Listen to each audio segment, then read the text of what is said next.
there were times where my faith was definitely rattled. There were times where I didn't know how I was gonna get my next meal, if somebody was going to cause me harm in my sleep while I was sleeping behind buildings. Looking back on it now, I call that my character building year. That was a test of my mental strength, my physical strength, my spiritual strength. It was a storm in my life that I had to weather through and go through. And it was almost in a sense of like a life lesson that God was teaching me, like, I need to put you here and make you go through this so that you can appreciate what I'm going to provide for you later on. Welcome to another episode of the Disciplined Man podcast, where we talk about discipline, mindset, and the profound impact they have on manhood.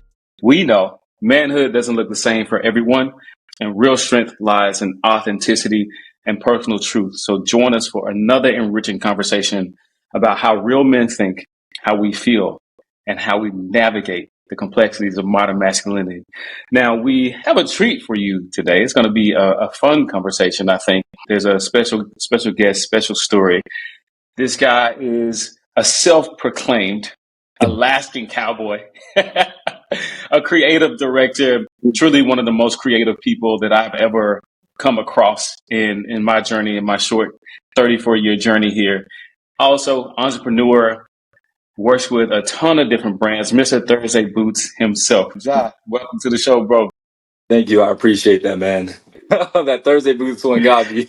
And I try to throw a little bit of something in there just to kind of open it up. One of the things I always find hilarious about you, and we've talked about this before, is, Right. bro, you are the strongest believer in Alaska. Why don't you talk to people about why they should not move to Alaska? Because I don't think anybody's moving to Alaska anytime soon, but why they might want to visit Alaska.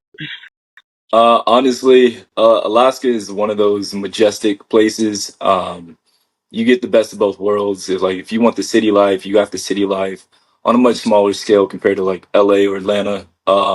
Sure. But you also have like the outdoors, the wildlife. The landscape is just gorgeous up here. So if you want to go hiking or camping or four-wheeling, you got that like 10, 15 minutes outside the major city. But there's a lot of talent. It's a lot of creativity up here. A lot of things that you can get inspired by just by visiting. Like, you don't have to live here, like you said. Just from a small visit up here can definitely change somebody's perspective in life. But yeah, that's why I'm such a huge advocate for Alaska. It's peaceful, it's serene. It's tough to put into words. Me being someone who was raised here a good majority of my childhood, it's home. It's definitely home. Yeah, for sure. And one of the things you just mentioned there was just it will change your perspective. And I know through your journey, you've had an opportunity to see a lot of different things, from Alaska to the summers here in LA. Why don't you talk a little bit about that journey for you?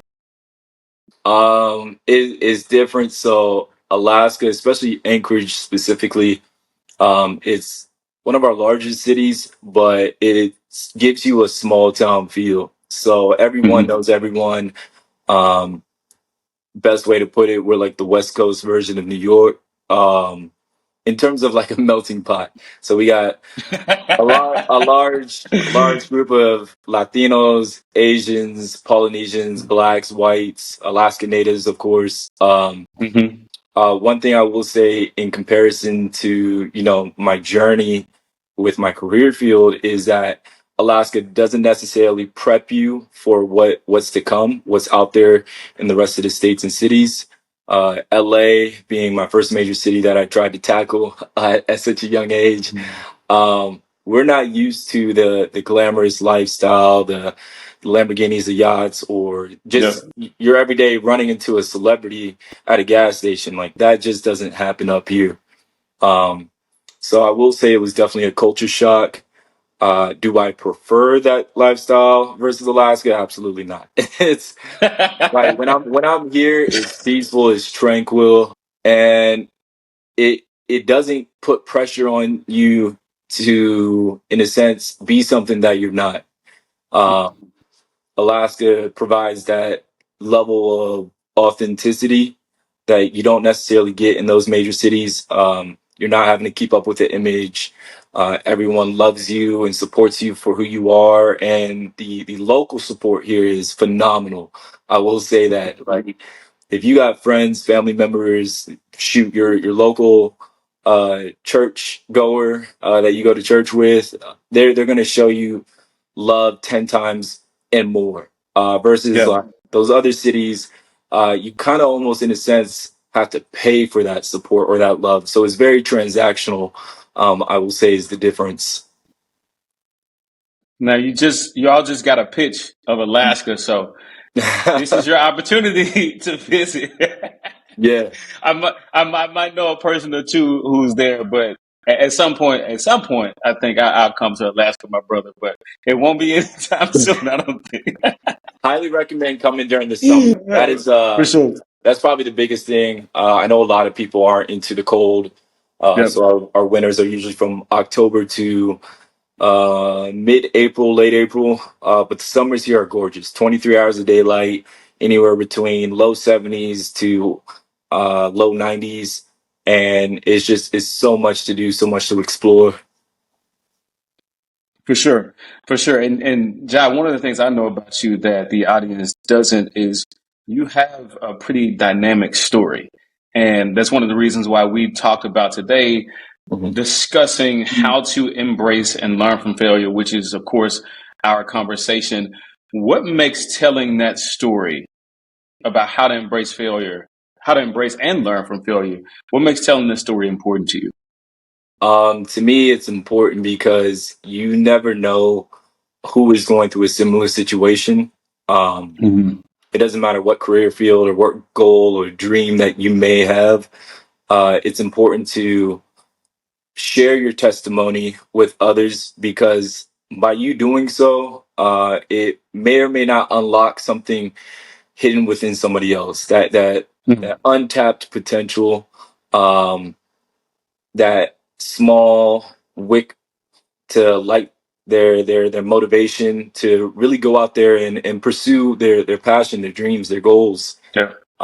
It kind of goes back to that one small act of kindness can change somebody's whole life. For That's sure. how I kind of look at it. For sure. One of the things I say a lot is at some point in your journey, you'll get the opportunity to be the person that you needed on your own journey. So I think that's a Absolutely. fun way of saying what you just said. How much does that resonate with you? Wholeheartedly. You get to a point in life where you've now achieved a certain level in which your confidence has now reached a point where you can look back to your old self and say, "Hey, we made it. Like we Mhm. finally reached that point, and you are now in a position to provide that same advice or that same being that pillar of hope for other individuals who might just need that extra little bit of push." For sure. Now, why don't you talk a little bit about that story here in LA, whatever you're willing to share, because I know there's a ton of value to be extracted from our experiences. And as Mhm. we reach back and serve others, we're able to help them build a level of confidence. So why don't you share a little bit more about your story so people can understand exactly what you mean when you say, like, it's time to embrace that failure so you can learn and grow. Oof. Boy, so I was roughly about 17, 18. I grew up dancing. It was like one of the biggest things that I was most passionate about. My grandmother, rest in peace, she was one of the key players to that role for me being a dancer. So I had no professional background within dancing. Never took a dance class in my life, just kind of like freestyled it. And then uh, I got reached out to saying, "Hey, you should come to Los Angeles, bring your talents to LA." So I'm used to the competition here in Alaska, and a lot of people, they aren't aware that we have a huge music scene up here, whether it's Mm, your rapping, singing, dancing, modeling, whatever the case may be. It's just not on a larger scale compared to the rest of the low 48 is what we refer to you guys as. Um, Basically, you people, you yeah, for lack of a better word. But yeah, so I moved to LA. with big dreams and hopes and completely oblivious to the fact that the level in which the competition was down there. Mhm. So I grew up watching individuals like Tight Eyes or Brian Puspos or Ditto, all of which are really great dancers in their own rights.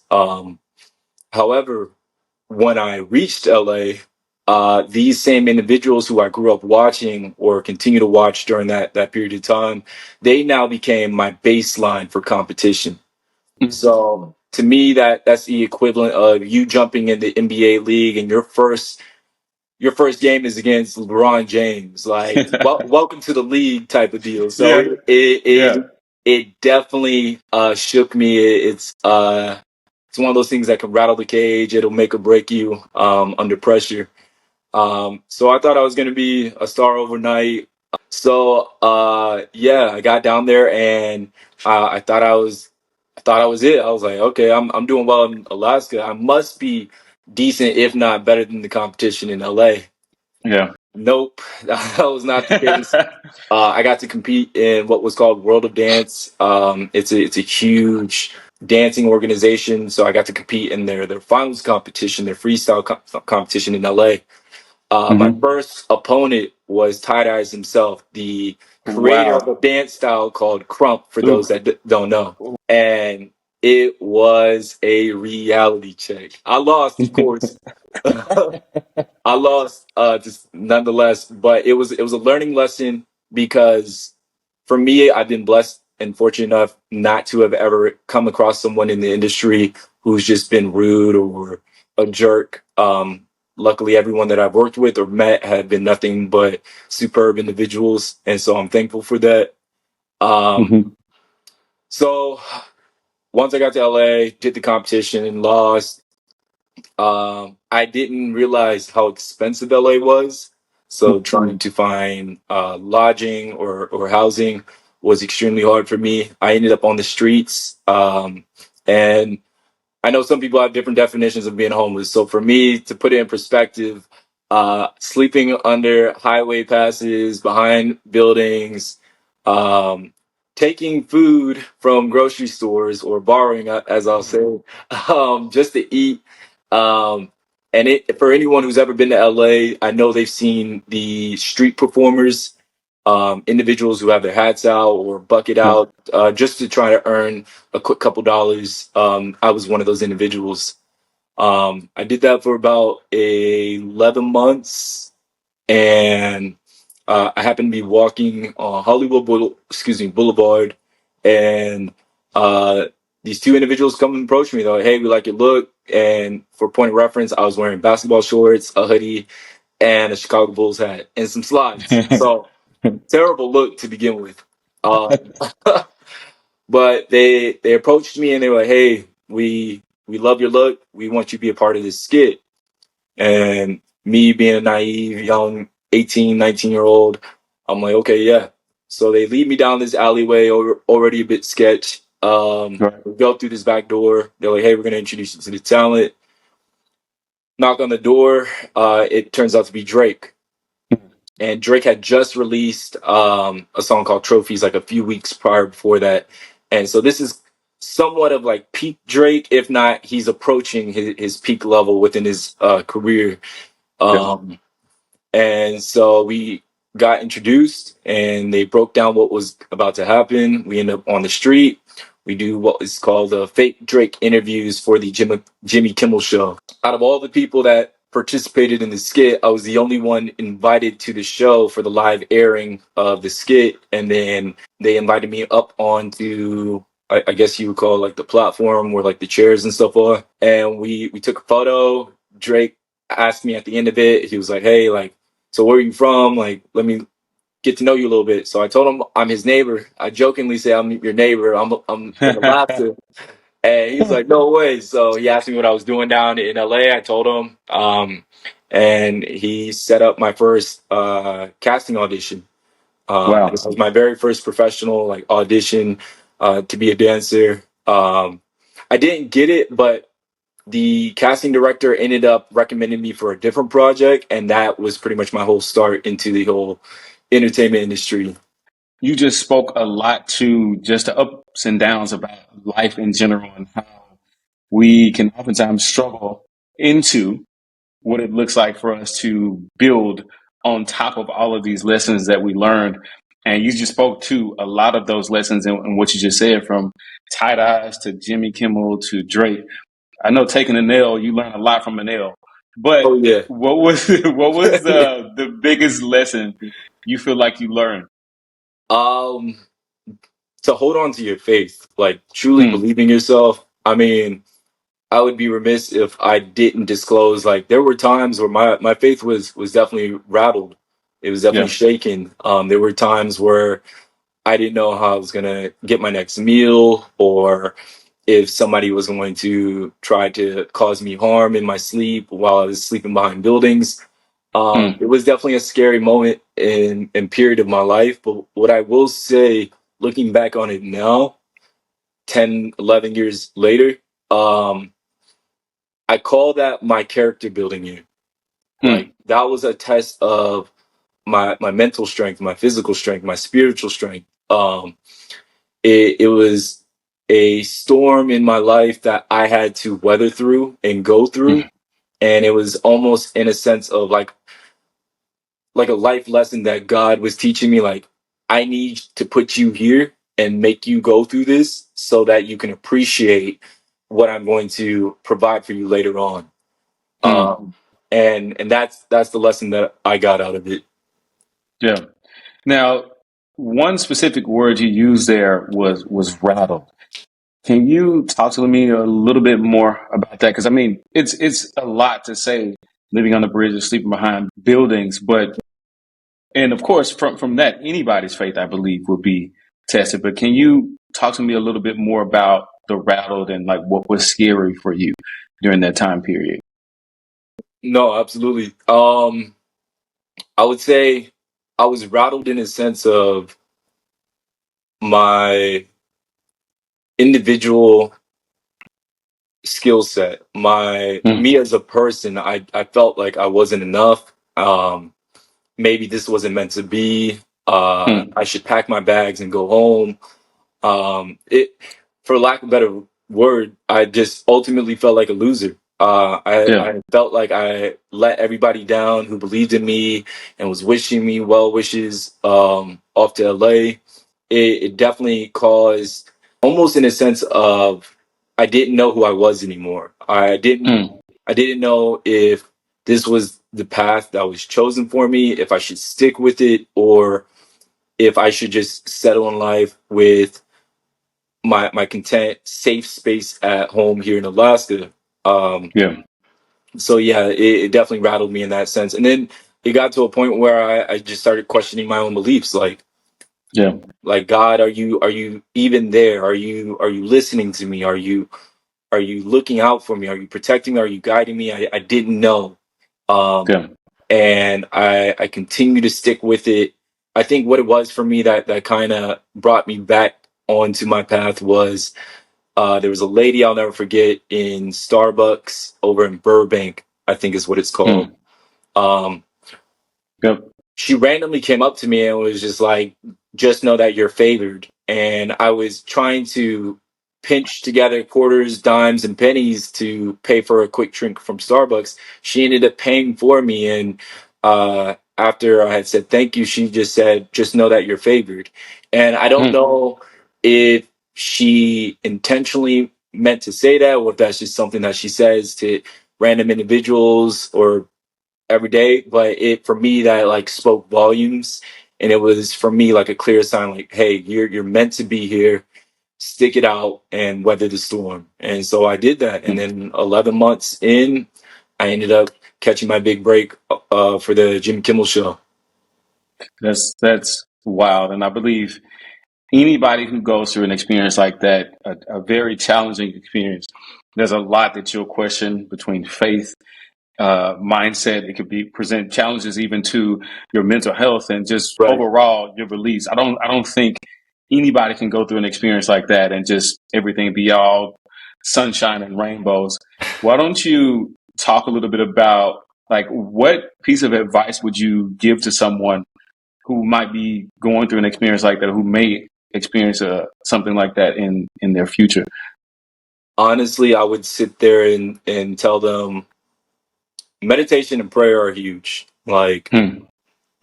holding on to your faith or holding on to the belief that things will pan out Yep. is vital. There's an excerpt that one of my parents had told my siblings and I growing up, from a William Shakespeare play called Hamlet, in which one of the characters in that play states, "Nothing in life is good nor bad, only thinking makes it so."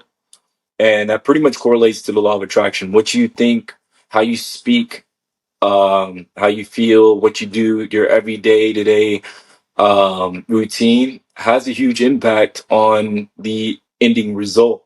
So if you speak life into everything that you have going on and you speak positive, then everything is going to end up panning out. You just have to hold on and see the fruits of all your hard laboring come into fruition. Yep. Yeah. I think that's the ripple effect of just even that mentality in one area of your life bleeds into every other area of your life. But I want to take a step back here really quick because I didn't know that you were a Shakespeare fan, my brother. I didn't know. Yeah, no, I'm a huge nerd. That's Yeah, one thing I pride myself in. My mother, she was a bookworm, and my dad, super genius from the Air Force. So they definitely instilled that in my siblings and I. for sure. And one thing I don't want to miss here is that you were 18, 19 when you came to LA. Right. And there's been a little bit of time, just a small amount of time that has passed since Yeah. then. So why don't you share a little bit about what some of your biggest lessons, if not the biggest lesson you've learned about manhood during that time period? There's nothing wrong with swallowing your pride, and reaching out to ask for help. I feel like there's such a large stigma with towards men. I was going to say specifically men of color, but men in general. Here in America, where we're raised to have a certain level of pride, to be providers and all this, which is great to a certain extent. But for the sake of your own mental health, it is absolutely okay to reach out and ask for help. I know for Yeah, me personally, I was one of those individuals. Who just, oh no, I'm a man, I can do this, I don't need help. And we've all gone through that. yeah, But there's absolutely no shame in reaching out and asking for help.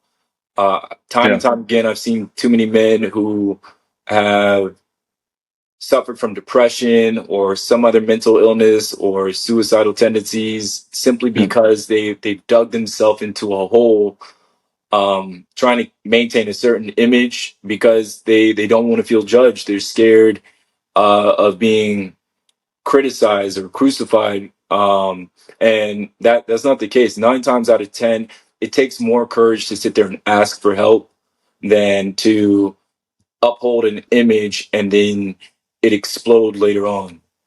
yeah. What's interesting about you saying that is that was also a huge part of my journey. And I'll share something here with you in a second, but talking about holding on, trying to hold on to an image and trying to show up just for other people, but not showing up for yourself, and you're sacrificing yourself in the process. And one specific word you used there was not being afraid to ask for help. Bro, I've been afraid to, well, not even afraid. I just have been unwilling a lot of times to Right. ask for help, just generally speaking in my life, because of the expectations that we have as men and the expectations that other people also place on you. But a lot of times I was also the help. I was the person that people were reaching out to for help. So who was I to not have it together? And being in a position like that, you feel like since you're supposed to, at least in your mind, carry these things on your shoulders, you're not allowed the space to ask for help. Now, granted, a lot of things have changed for me to make me change my mentality around that. But how does that compare to your experience? No, I definitely agree. For me at that age, when you're 18, 19, you're still in that transitional period of becoming, leaving your childhood behind and transitioning over into your manhood, becoming a man. Yep. And I think I was still navigating that at that point in time. Yep. For me personally, I came from a long line of successful men in my family. Father being Air Force for 20 some odd years, grandfather 16, and then the uncles and male cousins that I've had um, set such a large standard in my mind of a baseline, and Mm. it was almost like competing with my past ancestors is what I'll refer to it as.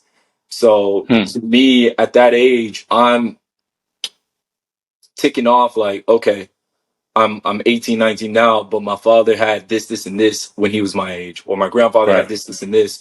So it was that constant comparison, and I realized as I got older that it was taking away from my own individuality in terms of I have my own accolades, I have my own accomplishments, and um, I struggled with accepting compliments or receiving Yeah. any type of recognition or acknowledgement for what I've done, which drove me to a point of imposter syndrome. Like, Mm. and I still will struggle with it every now and then, but it's not as bad as when I was younger. Before it was like, oh, Jai, congratulations, you just did this. And for me, I was so laser focused on competing with my past, my ancestors, that I never sat down and said, you know what, I've accomplished this, and this. I'm a lot further than where I first started. And Yeah. I think that that's something that a lot of people, not just men, but people in general, should really take a step back and look and see how far they came, even if it's just a small portion of progress. Like you Yeah. still have gotten further than where you initially were. Um, yeah, I think that was like one of the biggest things that I noticed in terms of my growth was I don't have an issue with asking for help now. Um, my pride and ego I've learned to check versus my younger self where it was like I refused to ask for any help. And I think a lot of that outside of just the competition with my past was the fact that I didn't want anyone to have anything to hold over my head. Because Mm. I'm sure all of us have been in that Mm. position where you've asked to borrow $20 or you ask somebody for a Yep. favor, and then later on down the road, they hold it over your head and say, oh, you wouldn't be there if it wasn't for me, or you wouldn't have this if it wasn't for me. Right. And honestly, you just get to the point where you charge that to the game. Like you realize who you can ask for help and who you can't ask for help later on in the future. And that Yep. helps level out some of that ego, that pride, and not digging yourself further into a hole. Oh man. Ego and pride. Yeah. Ego and pride. I think that's a challenge that we also all go through. But before I get to that, because I want you to talk a little bit about ego and pride, but also what you just mentioned, you talked a little bit about like your family and the standard that was set, the baseline that Mhm. you specifically had growing up.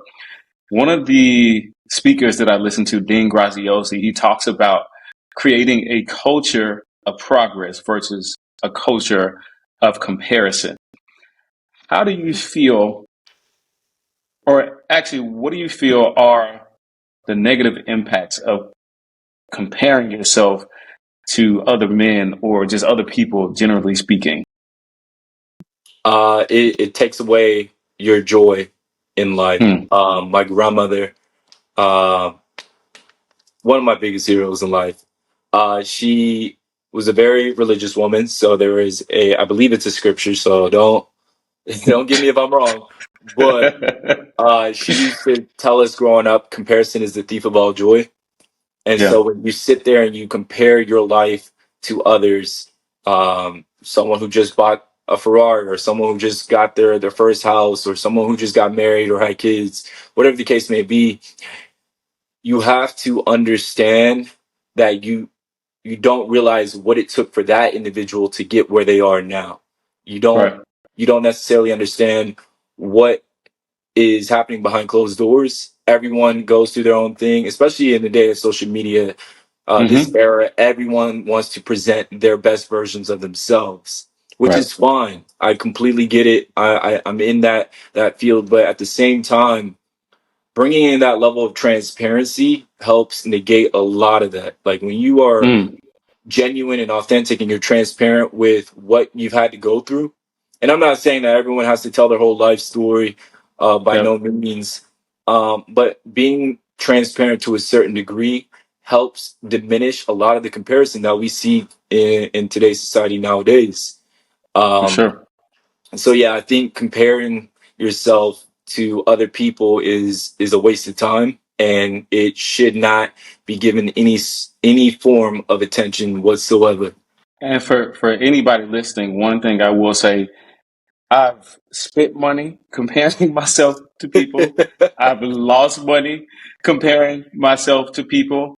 Lost a lot of money actually comparing myself to people because I created this image of where I should be based on what Yeah, somebody else had or was able to do, when in reality my situation was completely different than theirs. And meanwhile, they're probably comparing themselves to me and what they believe I have or what they believe about me. And we oftentimes do that.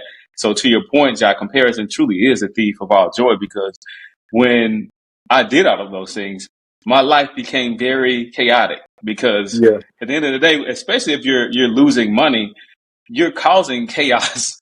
So I was just like, you know what? I had to throw my hands up to it all and say, hey, I would rather find joy and peace in my situation so I can build from where I am. And once I made that decision, life sort of opened up to me.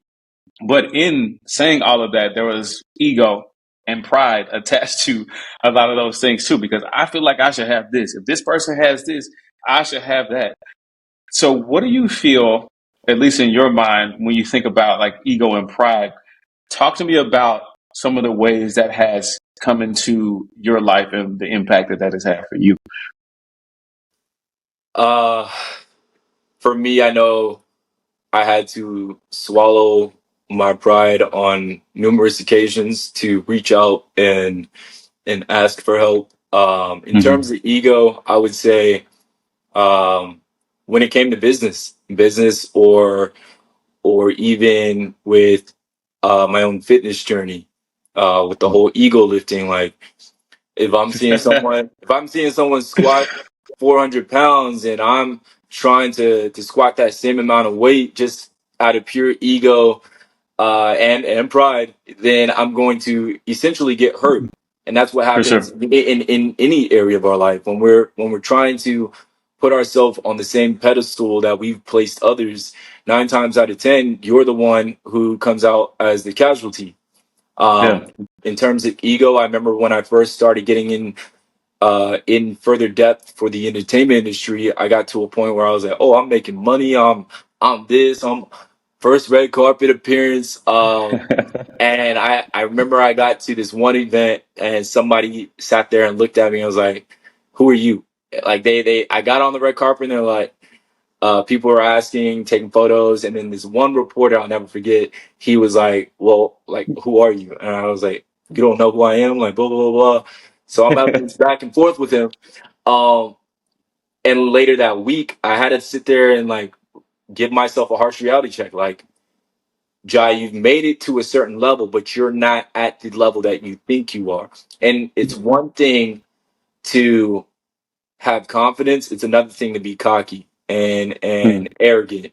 And so it's a fine line between that. And so realizing that it's okay to be confident in who you are and what you do, but also being humble about it. Like now that I've grown over the span of 12 years being in this industry, I'm okay with people not knowing what I do or who I am.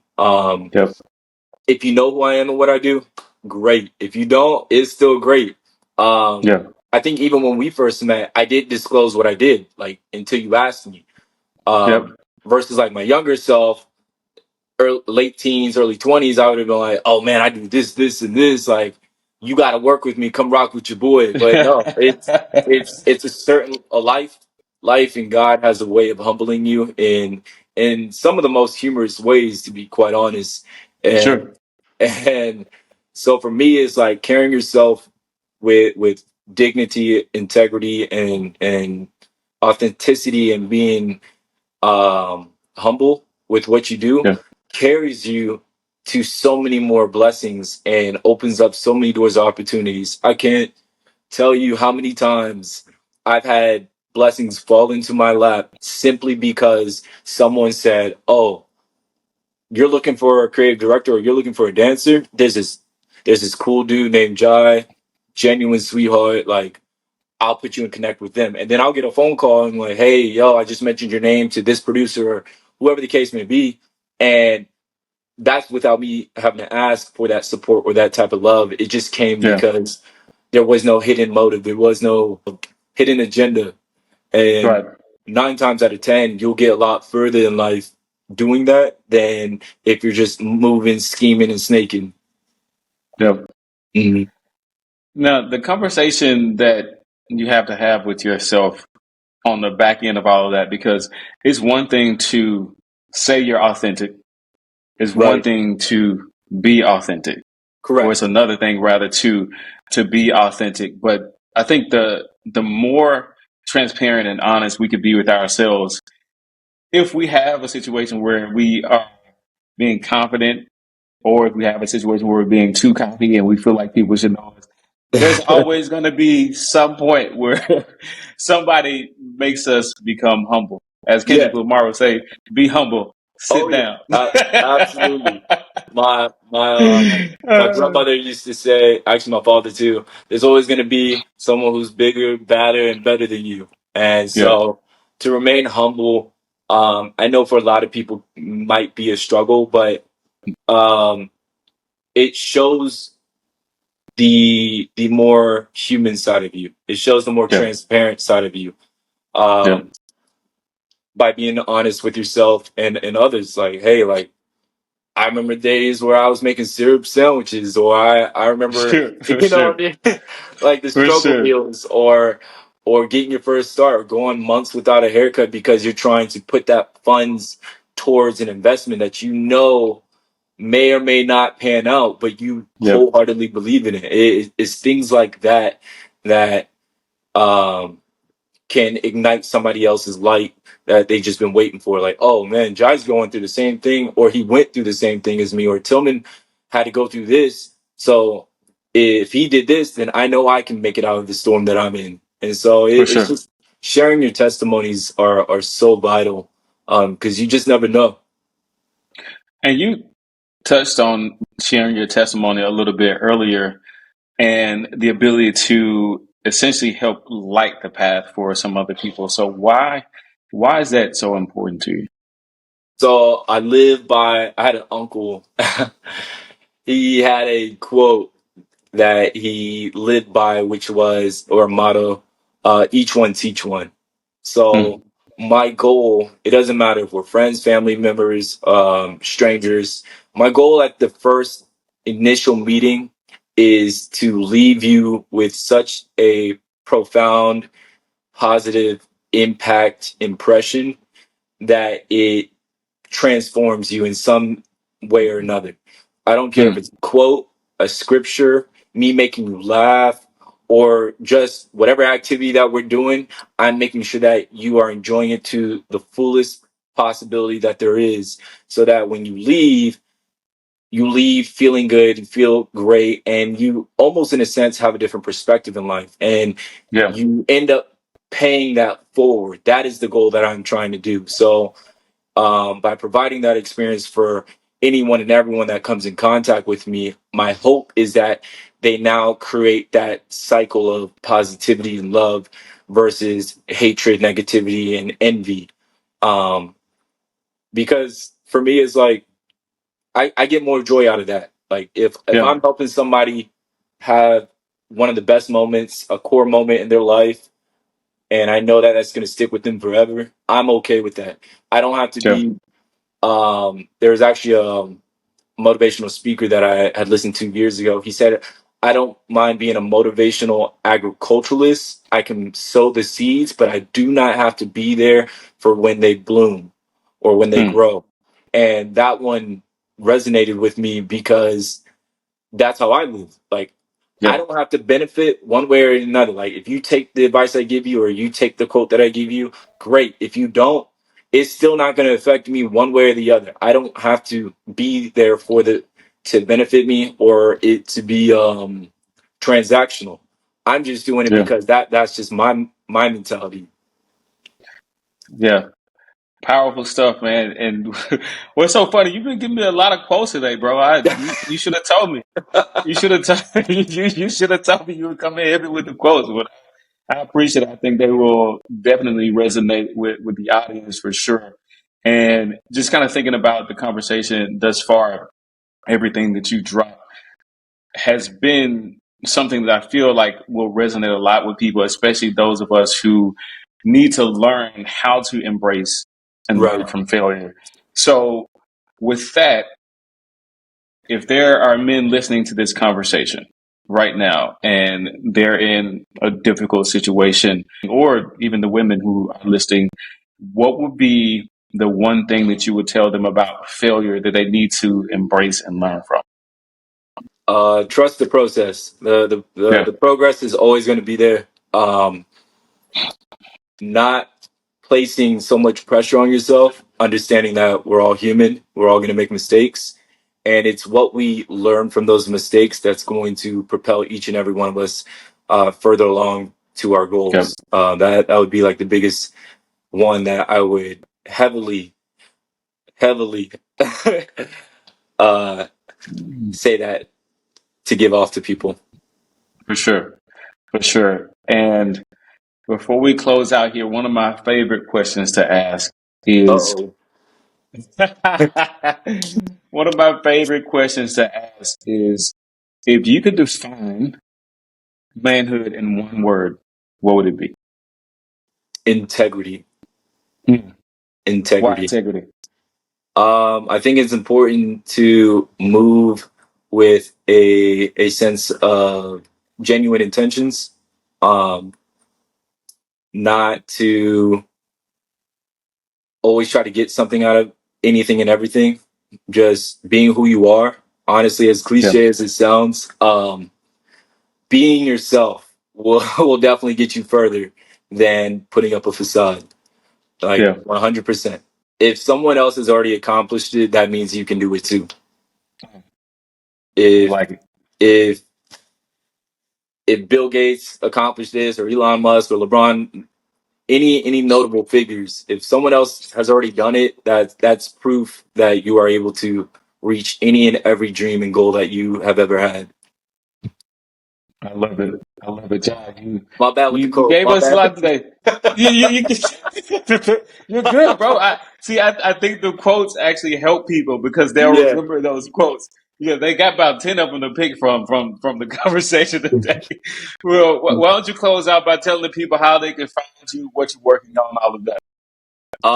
All my social media handles are the same. I am Jai Parham, so IAMJAIPARHAM. As far as projects that I'm working on, in the mix with Thursday Boots as always. Shout out to my guys, Darnell and all of them. Got some things rolling with Donnie Savage. He's like a big brother to me, and then a few projects, hopefully, fingers crossed, that I'm working out with BET Networks. So So a lot of new things on the way, and I'm excited, and I'm hoping that I continue to impact other people along the way. the core values of authenticity, resilience, and integrity remain universal. We are the discipline, and this is what real men think. Until next time, John, appreciate you, bro. Appreciate you, man.